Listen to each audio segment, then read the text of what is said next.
As promised, Oprah Winfrey's tell-all interview with Meghan Markle included no shortage of revelations about what life was like as the Duchess of Sussex. One of the most upsetting things she shared was how the royal family handled the topic of race, specifically when Meghan became pregnant with her and Prince Harry's first child, Archie. Meghan said she learned through Prince Harry that members of the royal family had spoken to him and expressed concerns about whether or not their unborn baby would have dark skin. As she recounted to Oprah, there were, quote, concerns and conversations about how dark his skin might be when he was born. Meghan clarified that no one spoke directly to her about the potential skin color of her baby-to-be. The conversations were between Harry and members of his family. Harry then relayed the conversations to Meghan. The couple also both refused to clarify who it was exactly that had made the comments to Harry in the first place. Oprah became visibly upset about this horrifying bombshell and asked Meghan to name the royal family members who had raised the issue of Archie's skin color. She declined. And you're not going to tell me who had the conversation?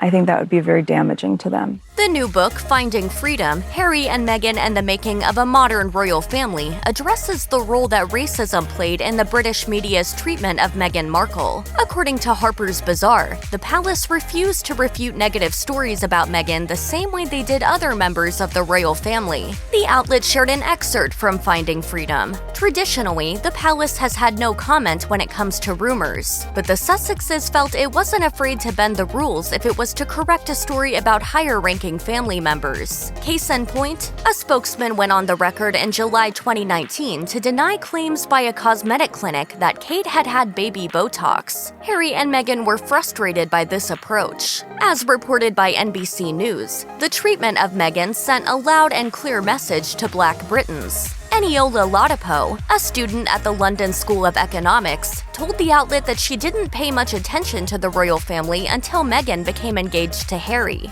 She recalled thinking how powerful it would be to have a child of African descent in the monarchy. She told NBC News, "This has been a very rude awakening. It reminded us that we shouldn't get too comfortable, and no matter how much we think we are accepted into society, we really aren't." There were those who felt as Oprah did and were shocked by the racist comments made by the royal family, but it appears there were more than a few members of the Twitterati who might have seen this one coming. One user wrote, "The people in that house are old as hell, dating back all the way when slavery was still around. I absolutely positively believe that there were conversations about that baby's skin color." Another person pointed out that the idea that the royal family of Great Britain might have some racial biases is hardly a new one. They wrote, "Everyone acting surprised that the royal family is racist, as if their entire existence isn't based in colonial exploitation and imperialist expansion." A third said, "For anyone who dares to say the royal family isn't racist, Princess Michael of Kent showed up to a dinner where she was going to meet Meghan, a mixed woman wearing a black brooch and with a smirk on her face." However, not everyone in the Twitterverse came out in support of Harry and Meghan. One user wrote, "Anyone who has had a biracial baby has had the question asked. That is not surprising at all. Racism is alive and well among us." Another said, "I sympathize with her, but she did marry into one of the oldest, most famous, talked about institutions in the world. There are rules.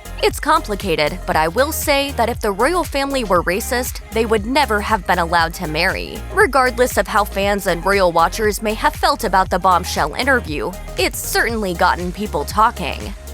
Check out one of our newest videos right here. Plus, even more list videos about your favorite things are coming soon. Subscribe to our YouTube channel and hit the bell so you don't miss a single one.